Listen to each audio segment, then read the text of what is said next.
Assalamualaikum warahmatullahi wabarakatuh. Halo semuanya, perkenalkan nama saya Hafiz Hermanda Putra, BP 2021 Program Studi Pendidikan Bahasa dan Sastra Indonesia. Pada kesempatan kali ini, saya akan mempresentasikan tugas saya dengan Ibu Dr. Siti Ainim Liusti MPD untuk pemenuhan tugas ujian tengah semester pada mata kuliah Bahasa Indonesia. Selamat menyaksikan. Paragraf. Materi mata kuliah Bahasa Indonesia.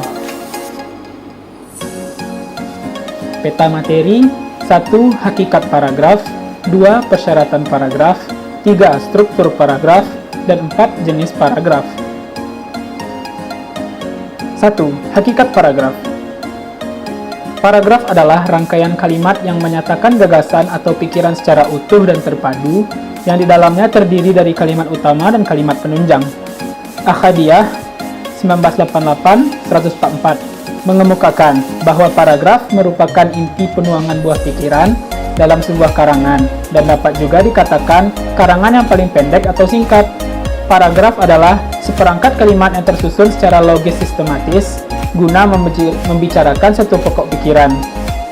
Gani 1999 nomor 116. Senada dengan itu, Tarigan 1998-13 menyatakan bahwa paragraf adalah kesatuan ekspresi yang terdiri atas perangkat kalimat yang digunakan oleh pengarang sebagai alat untuk menyatakan dan menyampaikan jalan pikirannya kepada pembaca.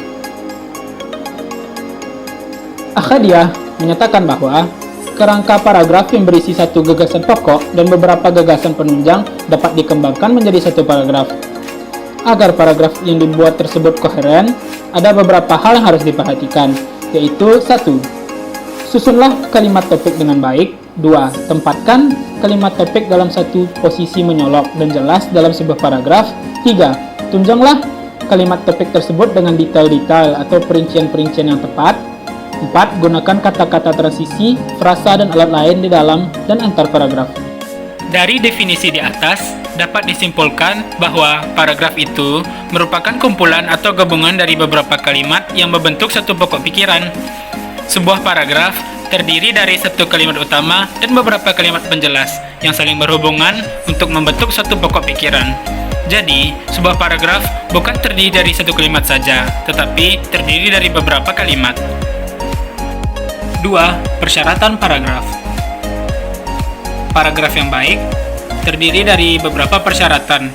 Yang pertama, ada kesatuan. Yang kedua, susunan yang terpola. Yang ketiga, kecukupan pengembangan. Dan keempat, koherensi atau penyatuan. 3. Struktur paragraf. Berdasarkan kelengkapan unsur dan posisinya dalam paragraf, maka dapat ditentukan beberapa struktur paragraf. Menurut Tarigan, struktur paragraf sebagai berikut. 1. Unsur paragraf lengkap dengan susunan transisi, kalimat topik, kalimat pengembang, dan kalimat penegas. 2. Paragraf yang memiliki 3 susunan unsur seperti kalimat topik, kalimat pengembang, dan kalimat penegas. 3. Paragraf yang memiliki 3 unsur dengan susunan transisi, kalimat topik, dan kalimat pengembang. 4. Paragraf yang memiliki 2 susunan unsur dengan suasana, kalimat topik, dan kalimat pengembang. 5. Paragraf yang memiliki 2 unsur dengan susunan kalimat pengembang, kalimat topik, dan kembali lagi ke kalimat pengembang. Berdasarkan uraian di atas, dapat diketahui bahwa paragraf memiliki unsur pokok, yaitu A. Kalimat topik, dan B. Kalimat pengembang. A. Kalimat topik. Apa itu kalimat topik?